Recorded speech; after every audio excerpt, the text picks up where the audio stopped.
Channel ITS friend और वो student जो मेट्रो मेंटेनर, टेक्निकल हेल्पर या अन्य किसी आईटीआई इलेक्ट्रीशियन गवर्नमेंट जॉब की तैयारी कर रहे हैं उनके लिए बहुत हेल्पफुल रहने वाला है, क्योंकि हमारे इस चैनल में आपको आईटीआई सिलेबस के साथ साथ क्वेश्चन के वीडियोस भी देखने को मिलेंगे।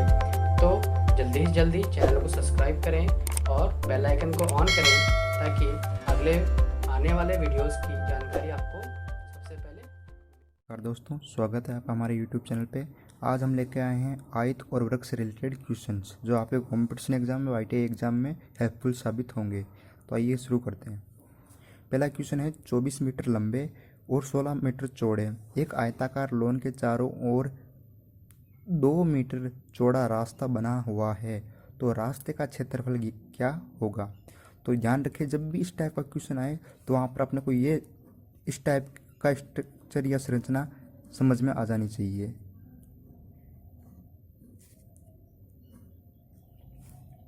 अब देखो क्या बोला हुआ है, 24 मीटर लंबा, यानी यहाँ से लेके यहाँ तक 24 मीटर इसकी लंबाई है, वह 16 मीटर चौड़ा कोई आयताकार खेत है या आयताकार लॉन है। इसके चारों तरफ दो मीटर चौड़ा रास्ता बना हुआ है, तो रास्ते का क्षेत्रफल पूछा गया है। ये क्वेश्चन ठीक उसी प्रकार का है जिस प्रकार के क्वेश्चन पहले पूछे जाते थे कि छायांकित भाग का क्षेत्रफल ज्ञात कीजिए, यानी इस भाग का क्षेत्रफल अपने को ज्ञात करना है। तो इस क्षेत्रफल को ज्ञात करने के लिए अपन यदि इस पूरे के क्षेत्रफल में से इस लॉन का क्षेत्रफल घटा देंगे तो अपने को ये क्षेत्रफल प्राप्त हो जाएगा। अब अपन जानते हैं ये भी कि आयताकार है और ये भी है आयताकार है। इसकी लंबाई कितनी है, तो ध्यान दीजिएगा, यहाँ से लेकर यहाँ तक की लंबाई है 24 मीटर। ये 2 मीटर यहाँ से यहाँ तक है और ये 2 मीटर यहाँ से यहाँ तक है, तो इसकी लंबाई टोटल कितनी हो गई, 24 और 4 कितने हो गई, 28 मीटर। यानी 28 मीटर तो इसकी लंबाई हो गई, और इसकी चौड़ाई कितनी हो गई, 16 मीटर इसकी चौड़ाई है। 2 मीटर ये और 2 मीटर ये, यानी चौड़ाई कितनी होगी इसकी, 20 मीटर। इस प्रकार से इसकी चौड़ाई हो गई। यानी अगर मैं बात करूँ बड़े वाले आयत का क्षेत्रफल, तो क्षेत्रफल का फॉर्मूला होता है मेरे पास लंबाई इंटू चौड़ाई। यहाँ पे लंबाई का मान मेरे को कितना है बड़े वाले आयत में, 28, और चौड़ाई का मान कितना है, 20। 28 को 20 में मल्टीप्लाई करता हूँ तो मेरे पास आता है 560 मीटर स्क्वायर। अब मैं बात करता हूँ, मैं लॉन का क्षेत्रफल ज्ञात करता हूँ। लॉन का क्षेत्रफल मेरे पास है, देखिए लॉन का क्षेत्रफल मेरे पास है, लंबाई कितनी है मेरी 24, और मेरे पास चौड़ाई कितनी है, चौड़ाई है 16। 24 इंटू 16 करता हूँ तो मेरे पास आता है 16 चौक 64, 5 लगी 6, 16 दूनी 32 और 6 38, 384 मीटर स्क्वायर। इस प्रकार से यदि मैं इस टोटल आयताकार भाग में से लॉन को घटा दूं तो मेरे पास छायांकित भाग का क्षेत्रफल आ जाएगा। तो इस प्रकार मैं जब करता हूं तो यहाँ पर मेरे पास टोटल आयताकार भाग का क्षेत्रफल है 560 मीटर स्क्वायर। उसमें से मैं घटा देता हूँ मैं आयताकार लॉन का क्षेत्रफल, तो 384। ये जब मैं घटाता हूँ तो मेरे पास आंसर आता है 6, 7 और 1, 176 मीटर स्क्वायर। मेरे पास ऑप्शन दिए हुए हैं यहाँ पर, मेरे पास 176 मीटर ऑप्शन कौन सा है, मेरे पास मीटर स्क्वायर ऑप्शन है डी, यानी इसका आंसर हो जाएगा डी। इसके बाद में अगले क्वेश्चन पे चलता हूँ। तो अगला क्वेश्चन है, एक आयत की लंबाई व चौड़ाई का अनुपात 7:4 है और परिमाप 88 मीटर है, तो लंबाई व चौड़ाई में अंतर क्या होगा। क्वेश्चन में दे रखा है कि एक आयताकार आयत की लंबाई व चौड़ाई का अनुपात कितना है, 7:4, तथा परिमाप कितना दे रखा है, 88 मीटर है, तो लंबाई व चौड़ाई का अंतर पूछा गया है। अपन जानते हैं कि आयत का परिमाप का फॉर्मूला क्या होता है, 2a + b बराबर क्या होता है, आयत का परिमाप का फॉर्मूला, और इसका मान कितना दे रखा है, 88 मीटर दे रखा है। अब यहाँ से मैं चौड़ाई व लंबाई का मान मानता हूँ, तो लंबाई का मान मेरे पास कितना हो गया, यहाँ से 7x, और यहाँ पर चौड़ाई का मान कितना हो गया, यहाँ पर चौड़ाई का मान हो गया 4x, क्योंकि अनुपात समानुपात अपन ने पढ़ रखा है तो अपने को ये चीज़ पता होगी कि ये x अपन ने क्यों माना है। यहाँ पर मैं लंबाई व चौड़ाई का मान फॉर्मूले में रख देता हूँ, तो यहाँ पर आता है 2, लंबाई का मान कितना है 7x, और चौड़ाई का मान कितना है 4x, बराबर कितना हो गया मेरे पास 88। यहाँ से मैं जब 7x और 4x को जोड़ता हूँ तो मेरे पास कितना आता है 11x बराबर 88/2। यहाँ से 11x का मान मेरे पास कितना आ गया, 11x का मान मेरे पास आ गया 44, और जब यदि मैं x का मान निकालूँ तो x का मान कितना हो गया 44/8। 11। इस प्रकार x का मान मेरे पास कितना आ गया 4। x का मान 4 आया। यहाँ से मेरे पास लंबाई कितनी हो गई, लंबाई का मान में यदि लंबाई मेरे पास मैंने कितनी मानी है 7x, यहाँ पर x का मान रखता हूँ तो लंबाई का मान मेरे पास कितना आ जाता है, लंबाई का मान आ जाता है मेरे पास 7 × 4 यानी 28। और चौड़ाई का मान कितना आ जाता है मेरे पास, चौड़ाई का मान आ जाता है मेरे पास 4 × 4 यानी 16। अब मेरे को क्वेश्चन में क्या पूछा गया है, आयत की लंबाई व चौड़ाई का अंतर पूछा गया है। यदि मैं लंबाई में से चौड़ाई घटा दूँ यानी 28 में से 16 घटा दूँ, 28 में से 16 घटा दूँ तो मेरे पास कितने बचते हैं 12 बचते हैं। यानी लंबाई व चौड़ाई का अंतर कितना हो गया 12 मीटर मेरे पास। अगर यदि मैं ऑप्शन देखता हूँ तो देखिए ऑप्शन सी मेरे पास कितना है 12 मीटर। इस प्रकार ये क्वेश्चन मेरा सॉल्व हो जाता है। इसके बाद मैं अगले क्वेश्चन पर चलता हूँ। तो अगला क्वेश्चन है, एक आयताकार बाग की एक भुजा 15 मीटर तथा विकर्ण की लंबाई 20 मीटर है, तो बाग का क्षेत्रफल ज्ञात कीजिए। क्वेश्चन में एक आयताकार बाग की एक भुजा दे रखी है अपने को कितनी 15 मीटर तथा विकर्ण की लंबाई दे रखी है 20 मीटर। आप भी जानते हो कि यह आयत होता है और आयत की एक भुजा अपने को दे रखी है कितनी 15 मीटर और विकर्ण की लंबाई मेरे को दे रखी है, विकर्ण की लंबाई कितनी दे रखी है 20 मीटर। और अपने को पूछा क्या गया है बाग का, आयताकार बाग का क्षेत्रफल। अपन जानते हैं कि आयत का क्षेत्रफल का फॉर्मूला होता है लंबाई इंटू चौड़ाई। अतः अपने को यहाँ पर क्या ज्ञात करनी होगी, अपने को चौड़ाई ज्ञात करनी होगी। यहाँ पर अपने ने एक भुजा लंबाई मान ली गई है।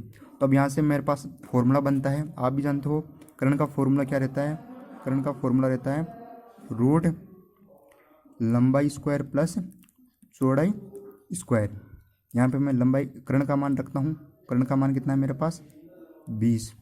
यहाँ पे लंबाई का स्क्वायर यानी 15 का स्क्वायर कितना हो गया 225 प्लस चौड़ाई स्क्वायर। यहाँ से मैं दोनों तरफ स्क्वायर करता हूँ तो मेरा वर्ग घट जाता है, इधर में स्क्वायर करता हूँ तो 20 का स्क्वायर कितना हो जाता है 400 और इधर स्क्वायर करूँगा तो ये रूट हट जाएगा 225 प्लस चौड़ाई स्क्वायर। यहाँ जब मैं 225 को उस तरफ लेकर जाता हूँ यानी चौड़ाई स्क्वायर का मान कितना मेरे पास रहता है तो 400 माइनस 225, 400 में से 225 घटाता हूँ तो मेरे पास आते हैं 175। ये किसका मान आया मेरे पास चौड़ाई स्क्वायर का। यहाँ से चौड़ाई का मान निकालता हूँ तो चौड़ाई का मान निकालता हूँ तो यहाँ से स्क्वायर हट के आगे की तरफ चल के आगे रूट लग जाता है। यहाँ से 175 को मैं जब सोल्व करता हूँ तो मेरे पास आता है 175 को मैं डिवाइड कर सकता हूँ 5 × 5 × 7 में, क्योंकि 5 × 5 होता है 25, 25 × 7 कितना होता है 175। यहाँ पर 2 बार 5 रिपीट हो रहा है तो यहाँ पे मैं लिख सकता हूँ 5√7। ये मेरे पास किसका मान आ गया चौड़ाई का मान। अब मैं जब फॉर्मूले मेरे पास आयत का क्षेत्रफल का फॉर्मूला क्या होता है, क्षेत्रफल का फॉर्मूला होता है लंबाई इंटू चौड़ाई। लंबाई का मान मेरे पास कितना है 15 इंटू चौड़ाई का मान रखता हूँ, चौड़ाई का मान कितना है 5√7। यहाँ पे मल्टीप्लाई करता हूँ तो 15 × 5 कितना हो जाता है 75, 75√7 मीटर स्क्वायर मेरा आंसर आ गया। अब मैं अगर इसका ऑप्शन देखता हूँ तो देखिए ऑप्शन सी सेम यही आंसर प्रदर्शित करता है, यानी ऑप्शन सी इसका राइट आंसर हो जाएगा। इस टाइप से आपको क्वेश्चन करना है। इसके बाद में अगला क्वेश्चन लेकर आता हूँ। अगला क्वेश्चन है, एक आयताकार खेत का क्षेत्रफल 600 मीटर स्क्वायर है तथा इसकी लंबाई व चौड़ाई का अनुपात 3:2 है। 1.5 रुपये प्रति मीटर की दर से इसके चारों ओर बाड़ लगाने का खर्च क्या होगा, ये आपका क्वेश्चन है। तो देखिए यहाँ पर अपने को क्या दे रखा है, आयत का क्षेत्रफल दे रखा है, आयताकार बाग का क्षेत्रफल दे रखा है। और क्षेत्रफल का फॉर्मूला अपन भी जानते हैं लंबाई इंटू चौड़ाई होता है, लेकिन अपने को यहाँ पर लंबाई और चौड़ाई दोनों ही नहीं दे रखी है, जबकि दोनों का अनुपात दे रखा है, यानी दोनों का संबंध दे रखा है। यहाँ से मैं लंबाई मान लूँगा, लंबाई कितनी हो गई मेरे पास 3x व चौड़ाई कितनी हो गई 2x। यहाँ से मैं लंबाई और चौड़ाई का मान इस फॉर्मूले में रखूँगा तो 3x × 2x। क्षेत्रफल मेरे को कितना दे रखा है 600 मीटर स्क्वायर। 3x × 6x करूँगा तो कितना हो जाएगा 6x स्क्वायर बराबर का मान कितना आ गया 600। यहाँ से x स्क्वायर का मान कितना हो जाएगा 600/6, 600/6 का मतलब हो गया 100। और यहाँ से x का मान कितना हो जाएगा 100 में के रूट लग जाएगा और उसका मतलब हो जाएगा 10, यानी x का मान मेरे पास कितना आ गया 10। x का मान 10 आ गया तो यहाँ से मैं लंबाई का मान निकालूंगा तो लंबाई का मान जब मैं इस यहाँ पे फिट करूँगा तो यहाँ पे का लंबाई का मान तो आ गया 30, फिर चौड़ाई का मान कितना हो गया, चौड़ाई का मान हो गया 20। अब मैं भी जानता हूँ मेरे को चारों तरफ बाड़ लगानी है। यहाँ पे आयताकार खेत में बाड़ लगाने के रेट मेरे को दे रखी है 1.5 रुपये प्रति मीटर है। अब मैं जानता हूँ लंबाई कितनी है 30 और चौड़ाई कितनी है 20। तो मैं चारों तरफ का जब यानी एक प्रकार से परिमाप ज्ञात करना मेरे को, परिमाप ज्ञात करूँगा तो परिमाप का फॉर्मूला क्या होता है 2a + b, ये परिमाप का फॉर्मूला होता है। यहाँ पे 2a का मान कितना है 30 और b का मान कितना है 20। जब इसको मैं सोल्व करता हूँ तो आता है 2 ब्रैकेट 50 और यहाँ से फॉर्मूला हो जाता है 100 मीटर। ये हो गया मेरे पास परिमाप। अब देखो क्वेश्चन में क्या बोल रखा है कि 1.5 रुपये प्रति मीटर की दर से इसके चारों ओर बाड़ लगाने का खर्च ज्ञात करो। तो 1 मीटर का के लिए 1.5 रुपये ले रहा है तो 100 मीटर के लिए कितना लेगा, तो मैं दोनों को मल्टीप्लाई कर देता हूँ 100 × 1.5। तो यहाँ से मेरा आंसर आ जाता है 150 रुपये। अगर मैं क्वेश्चन का ऑप्शन देखता हूँ तो मेरे पास जो सी ऑप्शन है, सी ऑप्शन का आंसर क्या है 150 रुपये दे रखा है। तो इस प्रकार से सी मेरा आंसर हो जाएगा। इसके बाद चलते हैं अपना अगले क्वेश्चन पर। अगला क्वेश्चन है 1.5 रुपये प्रति 100 वर्ग मीटर की दर से एक वर्गाकार प्लॉट में घास लगाने का खर्च 1350 रुपये है, तो उसके चारों तरफ बाड़ लगाने का खर्च 50 पैसे प्रति मीटर की दर से ज्ञात कीजिए। अब देखिए यहाँ पर आपको एक कॉस्ट दी गई है कि 1.5 रुपये प्रति 100 वर्ग मीटर की दर से एक वर्गाकार प्लॉट की घास लगाने का खर्च 1350 रुपये। तो यहाँ पर इस प्रकार का क्वेश्चन जब भी आए तो ध्यान रखिए अपने को पहले क्षेत्रफल ज्ञात करना है। और क्षेत्रफल ज्ञात कैसे करेंगे कि टोटल कॉस्ट, ये फॉर्मूला होता है टोटल कॉस्ट बटे जो अपने को दे रखा है, यानी जो दे रखा है यानी कि 1 मीटर का कॉस्ट, मीटर स्क्वायर का कॉस्ट डाल रखेंगे। इस प्रकार से जो भी अपने को दे रखा है वो फॉर्मूले में अपन रखेंगे।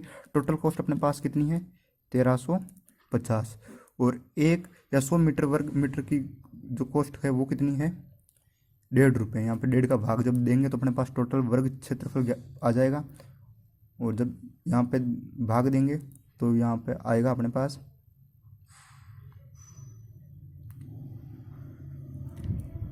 ये 1 15 9 0 0।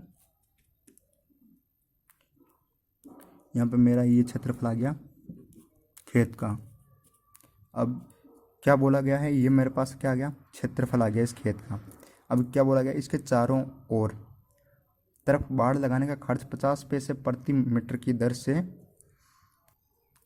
तो इस क्वेश्चन में अपने को वर्गाकार खेत दे रखा है, तो वर्ग का क्षेत्रफल अपन भी जानते हैं, वर्ग का क्षेत्रफल होता है भुजा स्क्वायर। भुजा स्क्वायर बराबर मेरे पास कितना हो गया 90,000। यहाँ से मैं भुजा का मान ज्ञात करूँ तो ये इधर रूट लग जाएगा और 90,000 का रूट कितना होता है, ये हो गया यहाँ पे 300 मीटर।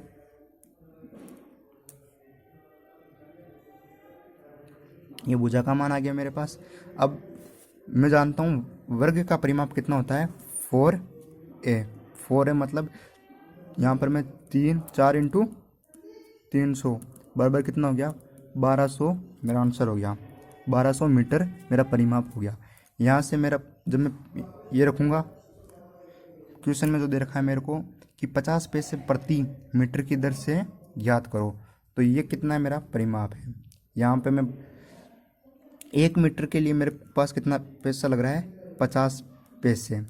और इसी प्रकार मैं बात करूँ 1200 मीटर के लिए, तो 1200 मीटर के लिए 1200 × 50 पैसे, 50 पैसे को मैं रुपये में कन्वर्ट करता हूँ तो 1/2 हो जाता है। इसको प्रकार इसका मेरा आंसर क्या हो जाएगा 600 रुपीज़ मेरा आंसर हो जाएगा। ऑप्शन देखता हूँ तो ऑप्शन नंबर बी में मेरा आंसर दे रखा है 600 रुपये।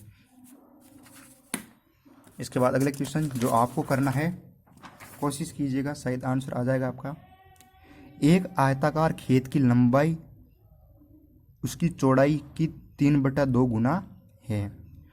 उस क्षेत्र को 50 पैसे प्रति वर्ग मीटर की दर से समतल करवाने का खर्च 1200 रुपये होता है, तो चारों ओर 2 रुपये प्रति मीटर की दर से बाड़ लगाने का खर्च क्या होगा। क्वेश्चन एक बार फिर से रिपीट कर रहा हूँ।